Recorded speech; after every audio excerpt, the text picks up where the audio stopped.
హైదరాబాద్కి వచ్చేసాడు. రెండో తమ్ముడేమో అక్కడ యూఎస్ఏలో ఉంటాడు. సో అంతే. ఇంటికి వచ్చిన మొట్టమొదటి ఆడపిల్ల ఎవరంటే శైలజ. శైలజ గారు. సో మీకు అక్కడ శ్రీకర్ సో వాళ్ళిద్దరు ఢిల్లీలో అక్కడ చదువుకున్నాడు. ఎంబీఏ చేశాడు అక్కడ ఎంఐటి యూనివర్సిటీలో. ఇప్పుడు సౌత్ ఇండియా అంతటికి ఇన్ఛార్జ్, స్పాటిఫై దీంట్లో ఈజ్ ఇన్ఛార్జ్. వాడికి చెన్నై వర్క్ ఫ్రమ్ హోమ్, అది వాడికి బాగా నచ్చేసింది. అలాగే వాడు అనుకున్న ప్రకారం ఇంట్లోనే ఉంటాడు. వాడు ఇక్కడ కూడా పనిచేశాడు కొన్ని రోజులు. He was here in Hyderabad. క్వాన్లో పనిచేశాడు. బట్ ఆ క్వాన్లో జాయిన్ అవ్వడం కరెక్ట్గా అప్పుడే కోవిడ్ రావడం, దాని వర్క్ ఫ్రమ్ హోమ్ ఇది అయిపోయిన తర్వాత 6'1" ఎంతో ఉంటుకుంటాను. మా నాన్నగారు పొడుగు, మా తమ్ముళ్ళు కూడా నాకన్నా చాలా పొడుగు. సో అది వచ్చింది వాడికి. చేయాలండి, అదొకటే ఇది. ఎందుకంటే మేము అన్ఫార్చునేట్గా మా ఇంట్లో ఏంటంటే గత 8 ఏళ్ళుగా తెలిసి తెలియకుండా ఎవరికో ఒకరు ప్రతి సంవత్సరం కాలం చేయడం జరిగింది. సో మొన్న మా అమ్మగారు సంవత్సరికాలు అయిపోయినాయి, అమ్మది. సో దాంతో అందుకని నెక్స్ట్ ఇయర్ చేద్దాము అని అనుకుంటున్నాం. అది కూడా మంచిది. అది ఆ టైం రావాలి, అయిపోవాలి, అంతేనండి.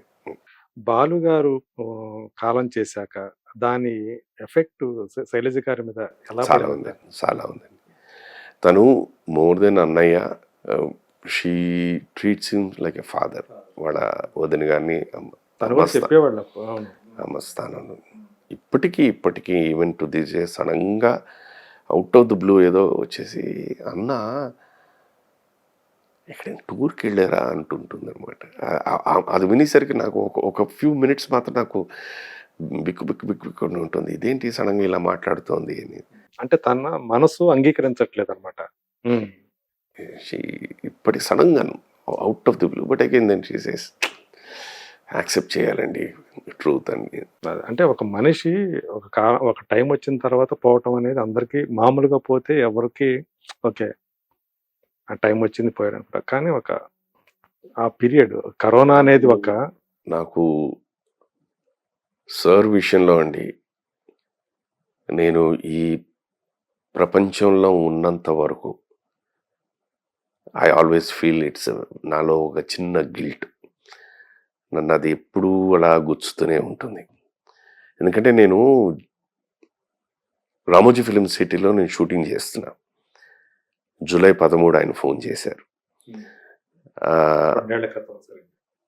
కరెక్ట్ కరోనా పీరియడ్లో 20. నాకు తెలుసు మీరు రామోజీ ఫిలిం సిటీలో షూటింగ్ చేస్తున్నారు, ఇది ఏంటి అక్కడ పరిస్థితి, what are the precautions they are taking, మీరు ఏంటి ఎలా చేస్తున్నారు షూటింగ్. మాదొక్కటే షూటింగ్ జరుగుతుంది అప్పుడు.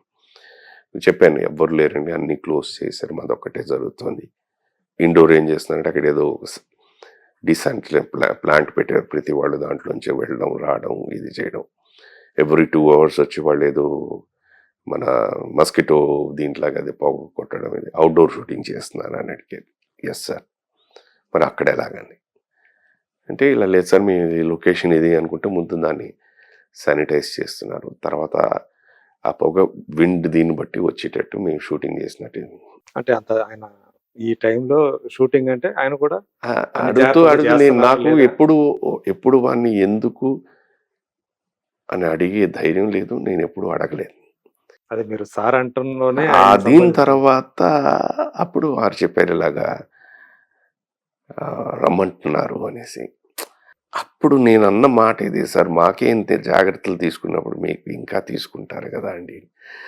అది తలుచుకుంటే ఇవాళ నాకు, ఎందుకంటే అంత నమ్మకంతో వచ్చిన వ్యక్తిని ఆ మాట నేను నిలబెట్టుకోలేకపోయాను, పోగొట్టేసుకున్నాను. అది మాత్రం నన్ను గుచ్చుతూనే ఉంటుందండి. ఎందుకంటే ప్రతిరోజు ఎక్కడో ఎవరో ఒకరు వారి ప్రసక్తి తీసుకురాకుండా ఉండదు. సత్య లెజెండ్ ఆయన.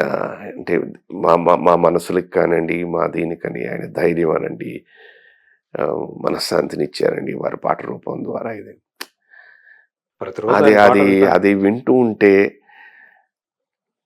ఇంతమంది ప్రేమను నేను దూరంగా తీసుకెళ్ళిపోయాను అని ఫీలింగ్ నాకండి.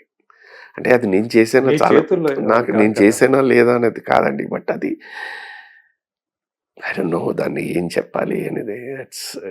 ఇట్ ఇస్ ఎందుకంటే ఆ ముందు మీరు మాట్లాడారు. మాట్లాడాను. నాకేంటంటే ఆయన నా మాట మీద వచ్చారా? లేపోతే వారు అంతట వాడు వచ్చారా? లేదన్నది పక్కన పెట్టేస్తే అండి. బట్ స్టిల్ అది నన్ను కన్సల్ట్ చేసినప్పుడు డెఫినెట్‌గా ఏంటంటే నా మీద నమ్మకంతోనే కదా ఆయన చేసి ఉంటారని. అది మాత్రం everyday it's I don't know how to say అది. యాక్చువల్‌గా మీరు అంటే ఆ ముందు మాట్లాడారు కాబట్టి అంత భావోద్వేగానికి గురవుతున్నారనుకుంటున్నాను. కానీ ఇది మీ ఇప్పుడు మీ పాత్ర అయిపోయిన తర్వాత సీరియల్ గురించి మాట్లాడారు. ఆయన రావడం, మా యూనిట్‌కి వచ్చారు. అందరూ ఫోటో తీసుకోవాలంటే అడిగాను. ష్యూర్ అండి అన్నారు. నేనేమో కోవిడ్ పీరియడ్ కదా అని ఒక ఫోటో ప్లాన్ చేశా. 96 ఫోటోలు తీసుకున్నారు ఆవేళ వచ్చి అందరి దగ్గర. ఎప్పుడైతే ఓన్లీ థింగ్ సెల్ఫీలు వద్దండి ఎవరు, కొంచెం డిస్టెన్స్లో పెట్టి తీద్దామని. అలా 96 ఫోటోలు తీసుకుని ఆవేళ అన్నారన్నమాట మధ్యలోనే, అప్పుడప్పుడు మీరు చెప్పిన మాట కూడా నేను వినాలండి అని. నేను ఒకటే ఫోటో ప్లాన్ చేశాను. దెన్ ఆ సీరియల్లో యాక్ట్ చేస్తున్న పిల్లల గురించి అడిగారు. నేను సీరియల్ చూస్తున్నాను, పిల్లల గురించి అడిగారు. And he mentioned I want to meet them అన్నారు. నేను మళ్ళీ I'm going to come down, Samajavaragamana అనే ఒక ప్రోగ్రామ్ చేయబోతున్నాను, రమ్మనని తీసుకెళ్ళాను. That was on thank you 31st of July. Okay. వెళ్ళాను, కలిశారు. కలిసిన తర్వాత వాళ్ళతో కూడా ఫోటోలు అవన్నీ తీసుకున్నారు. మీరు ఎప్పుడు వస్తున్నారు? ఓ పాట విని వెళ్ళొచ్చు కదా అన్నారు. లేదు సార్ అక్కడ షూటింగ్ పెట్టాను. లేదు, don't make anyone wait అని చెప్పేసి. అండ్ కొన్ని ఎప్పుడు 33 ఏళ్లలో ఎప్పుడు మాట్లాడని కొన్ని ఆవేళ ఎందుకో మాట్లాడారు. సరే, నేను ఇందాక చెప్పాను కదా, నాకు పని చేయడమే చేతనం అవుతుంది, డబ్బులు వసూలు చేయడం నాకు ఇప్పటికీ చేత కాదు. అది నేననేది నేను సిన్సియర్గా ఉన్నాను, వాళ్ళు ఇస్తారు కదా అని చెప్పేసి శైలమ్మ చెప్తూ ఉంటుంది అనమాట. అప్పుడప్పుడు అడిగితే కానీ అమ్మాయి అన్నం పెట్టదని ఉందండి, అడగాలి మీరు అనేసి. ఇలాంటివి ఇవన్నీ మాట్లాడితే ఏమంటే మనం సిన్సియర్గా పని చేస్తున్నప్పుడు తప్పేం లేదండి అడగడంలో, ఇవన్నీ చెప్పుకుంటూ వచ్చామట. అలాగేనండి, అలాగే. మీరు ఎప్పుడు వస్తున్నారు అన్నారు. సరే, నాకు అవుతుందండి August 2025 ఆర్ ఇంకా ముందే, అన్ని రోజులు ఉంటున్నారు. ఈసారి లాక్డౌన్ వచ్చిన ఛానల్ వాళ్ళు టెలికాస్ట్ ఆపకూడదు అనుకుంటున్నారండి. మంచిదే, ఫినిష్ చేసుకురండి, నేను రేపు వెళ్తున్నాను. వారి నోటంట నేను విన్న లాస్ట్ మాట, రేపు నేను వెళ్తున్నాను. 3 రోజుల తర్వాత వీడియో, నాకు కోవిడ్ వచ్చిందని.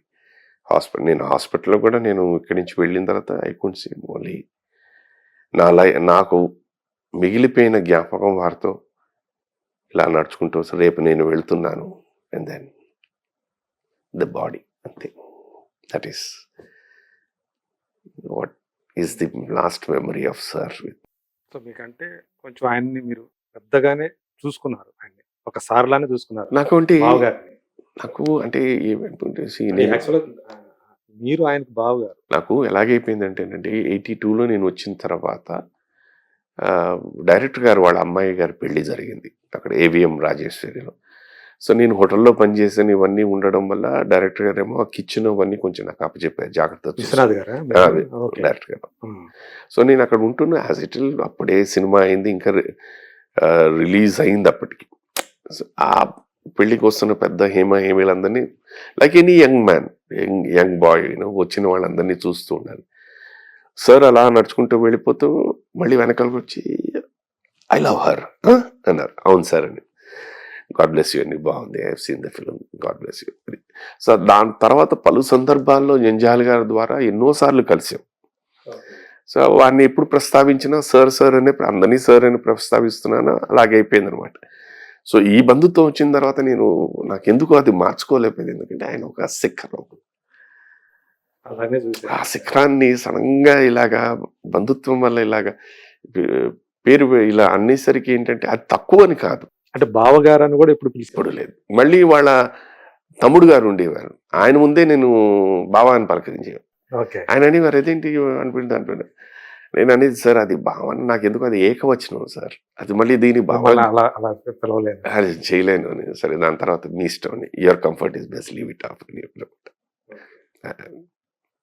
సో దట్ ఈస్ హౌ అది అలవాటైపోయింది అందుకే సార్ సార్ సార్ అని. మీరే ఎంత ఎమోషనల్ అయ్యారంటే అది చూసుకొని ఒక తండ్రిలాగా చూస్తాం భావించాను అది అది మాకేమైపోయిందంటేనండి, ఎలాగంటే ద ప్రీవియస్ ఇయర్ మా నాన్నగారు 2019 నాన్నగారు, 2020 సార్, లాస్ట్ ఇయర్ అమ్మగారు అన్నారు కదా. లాస్ట్ ఇయర్ అమ్మ, మధ్యలో ఇంకోడు, దాని తర్వాత చూసుకుంటేనండి డైరెక్టర్ గారు. సో మాకున్న పెద్ద దిక్కులు అందరూ ఆత్మీయులు. ఒకళ్ళు వెళ్ళేసరికి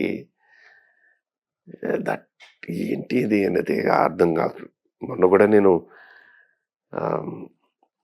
మన జలంధరం ఆంటీని కలిసినప్పుడు కూడా అదే చెప్పి, ఏమిటి మనకి ఇది ఏంటి ఇది మనకి తెలియకుండా ఒకళ్ళు బట్ అది వాస్తవం, దాన్ని ఏం చేయలేము. అదే భగవంతుడు మనకి ఇచ్చిన శక్తి, అదే దీన్ని తట్టుకుని బయటికి రావడమే నీలో ఉన్న విషయాన్ని, ఆ శక్తి నీలో ఇచ్చిన దాన్ని how you tune it up అనేది తప్పదు. అది మొన్న FNCC లో జరిగినప్పుడు కార్యక్రమం జరిగింది. అవును, వెళ్ళొచ్చాను నేను. చాలా మంది చాలా is a great actor, Chandramohan గారి గురించి. It's a great actor, there is no doubt. మీరు ఎలాంటి పాత్ర ఇచ్చినా ఆయన అసలు అక్కడ చంద్రమోహన్ గారు కనిపించారు, ఓన్లీ పాత్రే కనిపిస్తుంది, అంత అద్భుతమైన. నాకైతే ఆయన సిరిసిరి మూవీ అయితే నేను ఆ పాఠం చూసాను. శుభోదయం అండి, శుభోదయం, సీతామహాలక్ష్మి అండి, 16 ఏళ్ల వయసు అండి. అవన్నీ మళ్ళీ ఎన్ని కామెడీ సినిమాలు చేసి అయ్యో. నవ్వించారు మనం. ఇదెందుకు ఇంటింటి రామాయణం అంటే ఇలా చెప్పుకుంటూ వెళ్ళిపోతే ఆయన ఫస్ట్ సినిమావే ఇది. అదే అంటారండి, ఆ కాలంలో ఉన్న ఆర్టిస్ట్ దీంట్లో రంగారావు గారు, ఎస్వి రంగారావు గారు, ఈ బుడతడు ఎవడు అన్నారట.